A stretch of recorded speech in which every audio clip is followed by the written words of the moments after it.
కాంతికళ గారు చేసిన దాంట్లో అభినందనీయమైన మాట ఒకటి చెప్తారు. ఏంటంటే, వాక్య పరిచర్య చేయటానికి ఉదాహరణకు నాకు బొట్టు అడ్డం వస్తా ఉందంటే నాకు వాక్యం ఎక్కువ, బొట్టు కాదు. అంటే మన ప్రాధాన్యతలు ఎక్కడున్నాయి?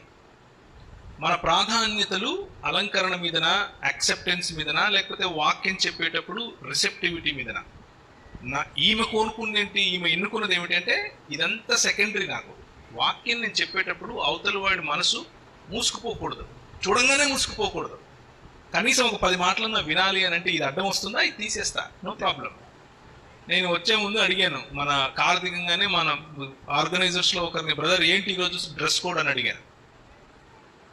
డ్రెస్ కోడ్ ఏంటి అని అడిగాను. ఎందుకు అడుగుతానంటే అది అడగాలి మనం. అంటే ఒకరు పిలిచినప్పుడు, ఒక చోటుకి వెళ్ళినప్పుడు మనం డ్రెస్ కోడ్ అడుగుతాం. ఏంటి డ్రెస్ కోడ్ అంటే మనం ఫుల్ వెళ్ళాలని కాదు. ఇది పాదిరి కాలర్, అంటే పాస్టర్స్ పెట్టుకునే కాలర్, ఇది ఎప్పుడు నా సూట్లో ఉంటుంది.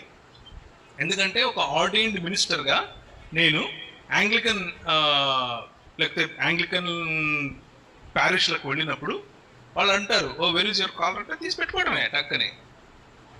సో ఇది నన్ను ప్రజల దగ్గరికి తీసుకెళ్తుంది, యాక్సెప్టబిలిటీ పెంచుతుంది అంటే ఇది వాడతాను. అక్కడ లేనప్పుడు తీసేస్తారు. ఇది అవసరం లేదా, జేబులో పెట్టుకుంటారు. Same detail. అర్థమైందా? ఇప్పుడు ఆయన వాళ్ళు చెప్పారు, అన్న సూట్ వేసుకొని కూర్చుంటాడు అన్న, మీరు కూడా సూట్ వేసుకోండి అన్నారు. ఓకే, సూట్ తీసుకొని వచ్చేసాం. అవసరం లేదు. నేను లూథరన్ చర్చిలకు వెళ్తాను, బ్రదర్ మరి క్యాసెట్ వేసుకోవాలి, గౌన్ వేసుకోవాలి, నో ప్రాబ్లం, వేసుకుంటాను. నాకేం సిగ్గులేదు, శరం లేదు. కలుపుకుంటూ పోతున్నారు.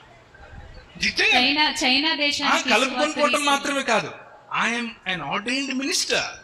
నేను ఒక ఆర్డైన్డ్ మినిస్టర్ని, నాకు ఆ హక్కు ఉంది, నాకు అది వేసుకునే స్వతంత్రం ఉంది. వాళ్ళు నన్ను అలా వేసుకున్నప్పుడు యాక్సెప్ట్ చేస్తారు.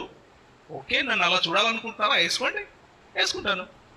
సూట్ వేసుకుంటే సూట్ వేసుకుంటాను, క్యాసెట్ కావాలంటే క్యాసెట్ వేసుకుంటాను. ఇది లేదు, అవసరం లేదనంటే హ్యాపీగా టీషర్ట్లు వస్తాను. Right, correct.